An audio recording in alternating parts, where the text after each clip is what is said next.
Olá pessoal, estamos de volta aqui no nosso bate-papo com a Tânia, que é educadora neuroemocional. A Tânia está nos falando da constelação, como que funciona a constelação, muito interessante. E ela estava falando dos círculos. Nós estávamos falando, depois interrompi, você poderia voltar ao seu raciocínio? Claro, a gente estava dizendo sobre a importância dessa conexão como combustível. A força do masculino e a força do feminino. Então, o primeiro ciclo é o armazenamento de informação vindo da mãe. Tudo que causou impacto emocional está armazenado. Até os 7 anos. Dos 7 aos 14, o armazenamento de informações vindo do universo masculino. Com essas informações, nós vamos construir todas as nossas relações, em todos os segmentos da nossa vida. E aí começa, então, a abrir um terceiro círculo, que é o círculo dos relacionamentos. Nesse círculo de relacionamentos, há 3 degraus. O primeiro é a autoestima. Aquilo que eu não reconheço de força e de beleza que vem do meu pai, da minha mãe, dos ancestrais, fica defasado em mim, por falta desse percebimento, por falta desse reconhecimento. A minha autoestima falha, baixa, ainda assim eu avanço pela vida. Eu vou para os relacionamentos afetivos, amizade e sexuais. E eles vão denunciar o que acontece no primeiro círculo, o que acontece no segundo círculo e o que acontece no primeiro degrau. Aí, naturalmente, a gente avança para o círculo dos filhos, o degrau dos filhos. E ali a gente vê quanto está defasado com o pai e mãe através da educação dos filhos. Então, para corrigir este terceiro ciclo, necessariamente precisa olhar para o primeiro com a mãe e o segundo com o pai. Independente desse sucesso, desse equilíbrio ou não no terceiro círculo, a gente avança, vai para o quarto círculo. O quarto círculo é profissão do lado esquerdo, finanças, material do lado esquerdo. Então, profissão do lado esquerdo, finanças e material do lado direito. Profissão tem um vínculo direto com a mãe, ou a força do feminino no sistema, e dinheiro com o pai e com a força do masculino. Então, tudo que é materializar, finalizar, tem a ver com a força do masculino. No dia a dia, fica muito fácil da gente perceber aonde está a força do feminino e onde está a força do masculino. A parte de nós que acorda pela manhã e abre os olhos é a força do masculino, é a força da ação. Quem decide que hora que nós vamos levantar é a força do feminino, porque escolha, decisão, tudo que é processo, tudo que precisa de paciência, tudo que transformação e criatividade, é o feminino quem faz. Quem nos dá a força para pular da cama é a força do masculino. A parte de nós que decide se nós vamos tomar café ou tomar banho é o feminino. Quem nos leva até o banheiro, para o banho, é o masculino. Então, nós temos esta ação de masculino e feminino o dia. Mas elas são bem definidas ou alguns pontos? Se misturam, mas predominantemente. A ação é do masculino, criação necessariamente do feminino. E daí, quando nós vamos fazer a constelação, é evidente que antes que a pessoa for fazer a constelação, ela vai conversar com você, vai explicar. Daí, você vai interagir em um desses círculos. O foco, normalmente, num desses... A queixa, o campo sistêmico, normalmente, costuma abrir frente à queixa do paciente. Então, ele tem uma queixa específica. Dinheiro. Não entra dinheiro. Eu trabalho, e eu não consigo juntar, materializar. Aonde é o desequilíbrio? Nós já temos uma vaga ideia, uma possibilidade de ser no masculino. Ao abrir o sistema, a gente vai confirmar e vai ali reconectar onde que essa força do masculino desequilibrou. Normalmente desequilibra pela má comunicação em uma das gerações. Sempre será assim. Sempre. Todo desequilíbrio familiar começou com a falta da boa comunicação. E a boa comunicação não é falar, é se fazer entender. Então, as partes não teve conversa, não teve transparência, não teve franqueza. E a dor está ali. E estando ali, ela avança gerações seguintes. Tânia, e como funciona a constelação empresarial? Ah, interessante. Como tem um arquivo de pai, de mãe, de masculino, de feminino, de relacionamentos, a empresa, ela conta essa mesma história. Então, tudo na nossa vida, ela vai ser reflexo da boa harmonia ou da falta dela na família. Entende que ela reflete... Ela reflete em absolutamente tudo, porque nós vamos sempre fazer correlações, o tempo todo. Então, as 3 leis, hierarquia, pertencimento, ou seja, não pode ter exclusão. Tudo que é excluso, ele se transforma e volta a atuar no sistema de novo. Então, não é um desserviço à inteligência excluir. A gente precisa olhar, decodificar e trazer para dentro do sistema aquela informação. Então, tudo que é excluído, ele se reconfigura e volta. Gerações seguintes, ele volta para o sistema. E aí, por fim, um equilíbrio de troca entre o dar e receber. Isso é muito desafiador. Quando você fala isso daí, do que é excluído, dá uma vaga impressão que ela permeia, por exemplo, uma doutrina espírita, por exemplo, que você volta para outro mundo, reencarna para acertar os seus problemas. Isso é uma religião? De jeito algum, é um método científico voltado simplesmente nesse arquivo de informações ancestrais. Então, nós estamos falando de inconsciente, subconsciente e consciente. Então, e aí, como eu disse a você... Não há crença nem religiosidade. Muito pelo contrário. E quem não tem crença nem religiosidade, ou tem muito aflorado, isso não tem a gente tinha uma ideia de que o teto máximo da vida era espiritualidade. Não é. O teto máximo é frequência. Masculino e feminino.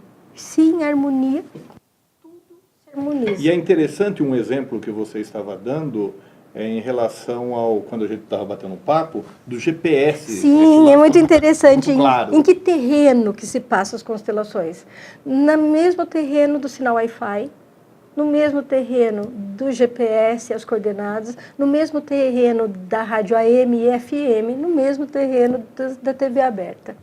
É frequência. Nós estamos num oceano de frequências. Tanto que tem uma fala, que não lembro de quem é agora, que vai depender da sua sintonia, né? Exatamente. Como tinha lá o rádio de antiga. Qual, aonde? Na época, você tem que falar sintonia, porque a Roseli está nos assistindo aqui, e falar sintonia, Roseli, é o rádio que você usava antigamente. Virava o dial. Né? Isso é do tempo da Roseli, o nosso já é digital. Nós somos totalmente digital. Pensou, mudou a programação. Exatamente. Mas, e aí, é muito interessante pensar que nós temos a senha Wi-Fi da nossa família. Família tem uma frequência em hertz. Por isso, tem algumas músicas, se você entrar lá no YouTube, música para relaxar, música, hertz, não sei qual frequência. A família tem uma frequência em hertz, por isso que foge da espiritualidade. Por duas razões. Primeiro, porque a espiritualidade tem livre-arbítrio. Nas 3 leis, hierarquia, pertencimento, equilíbrio de troca, não há direito de escolha. Assim como a gravidade e o eletromagnetismo, não dá para escolher, nessas 3 leis são como são. Se não vistas, se não compreendidas, são burladas. Aliás, a gente tem uma ideia de que é natural a gente ter desequilíbrios no afetivo, divórcios, adultérios, abortos, acidentes de carro, doenças mentais, doenças crônicas, desemprego por longa data, insucesso profissional familiar. Isso é sintomatologia. Isso é um aviso de que uma dessas 3 leis, ou combinação entre elas, não está sendo vista, não está sendo honrada em uma das gerações, que é transgeracional, vai atravessando o tempo, vai atravessando as gerações. Quando você fala assim que a família ela tem assim, a senha do Wi-Fi, tem o hertz, e como você sabe? Como eu sei... eu quero saber, eu falei assim, bom, então eu quero saber a minha sintonia. Abrindo um campo, porque ao você colocar, suponhamos que você esteja numa constelação coletiva, e aí a gente conversa, eu digo, Wagner, você vai trazer uma pessoa para representar a sua mãe, uma pessoa para representar o seu pai, uma pessoa para representar você, e uma pessoa para representar a prosperidade. Aí você vai, escolhe essas pessoas e as coloca num lugar que você imagina, sente que fica agradável. A maneira como elas se posicionam define se tem um fluxo em harmonia, em equilíbrio, ou um fluxo em desarmonia, porque tem uma escultura, tem um lugar de poder e de ordem para que a vida possa transcorrer. E daí, nesse momento, na constelação, você pode perceber e começar a fazer sair de AM e levar para FM. Na constelação pode ser feito isso. Imediatamente. Aqui tem interferência, aqui não tem um bom... Então você conduz mostrando a possibilidade de um alinhamento. É claro que isso é sempre um encontro entre 2 pessoas. Toda a família que está em desalinho, tem desequilíbrio, seja financeiro, afetivo, sexual, ela começou num desequilíbrio entre 2. Sim. Tânia, como que você tem trabalhado a constelação no Poder Judiciário? É nesse um processo? trabalho lindíssimo. Primeiro que as constelações é um produto exclusivo do Brasil. O Sam Storch é um juiz que entrou em contato com as constelações por questões pessoais e descobriu o quanto aquilo trazia de bons resultados. E fez a formação e começou a levar para o próprio trabalho. E ele compreendeu que, para chegar no judiciário, aquilo começava na célula mãe de uma sociedade, que é a família. Então, ele começou a fazer movimentos sistêmicos para harmonizar essas famílias, para poder ter melhores acordos na hora do momento que estava no fórum. E aí, em especial, as constelações do direito sistêmico, uma ferramenta para o juiz poder sentenciar com segurança. Como é que ele vai definir se para uma criança o melhor é ficar do lado da mãe, é ficar do lado do pai, é ir para um abrigo ou ir para adoção? Como é que ele define a história de uma vida?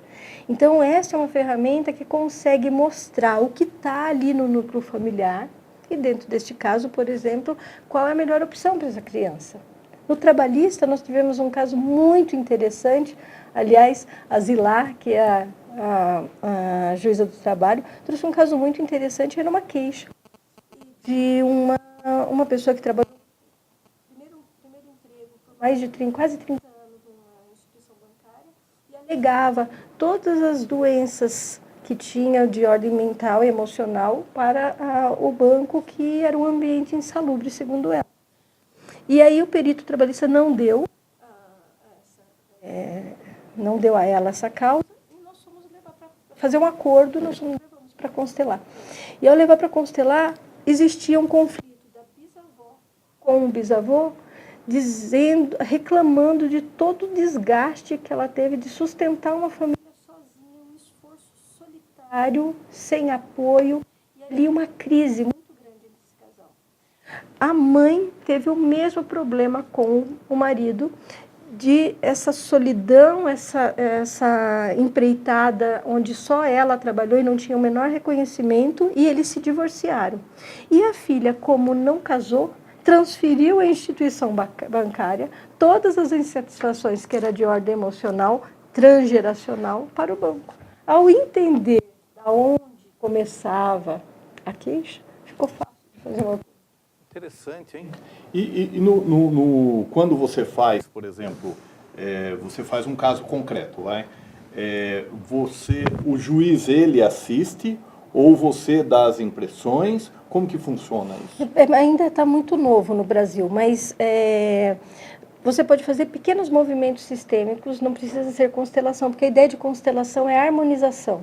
E os operadores do jurídico, eles fazem só movimentos sistêmicos. Por exemplo, e a própria filosofia hellingeriana já nos mostra onde vai ter mais sucesso, onde vai ter menos sucesso. Então, para um juiz, por exemplo, que tem o conhecimento da filosofia sistêmica, fica fácil para ele decidir se entre uma briga por conta de guarda de filhos, para qual lado ele deve dar, para aquele lado do cônjuge que tiver menos raiva do outro. Entendi. Porque como a criança carrega 50% da força do pai e 50% da força da mãe, se a criança ficar com o lado que tem raiva, inconscientemente esta mãe ou esse pai vai judiar dessa criança por conta de uma transferência, uma projeção. Muito bom, infelizmente nós estamos chegando no final do nosso bate-papo, poderia ficar a tarde toda aqui falando disso.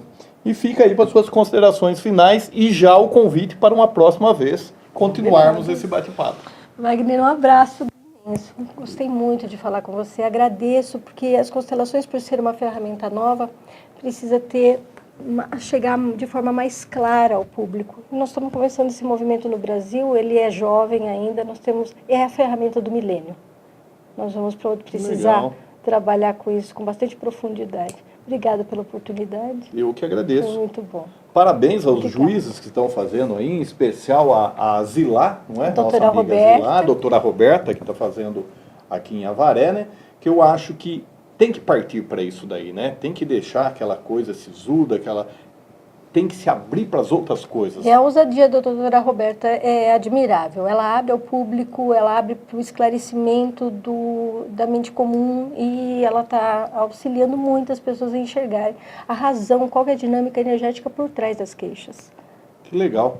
Parabéns à doutora Roberta, parabéns à doutora Zilá, e nós vamos voltar outras vezes, conversar, e como nós já dissemos, qualquer dia do próximo ano, nós falamos com a Tânia que nós vamos gravar para mostrar para vocês como que funciona uma constelação. Isso mesmo.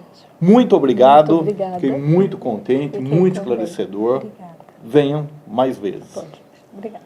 Pessoal, encerramos aqui então o nosso bate-papo com a Tânia e com certeza no ano de 2019 nós teremos outros bate-papos com ela.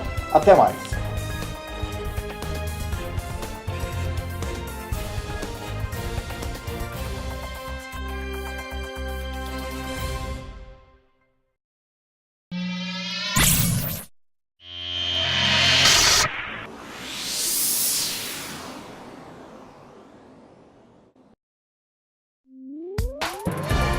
Programa Direito e Cidadania. Oferecimento: Água Mineral Cristal Fonte Santa Bárbara. Leve com você.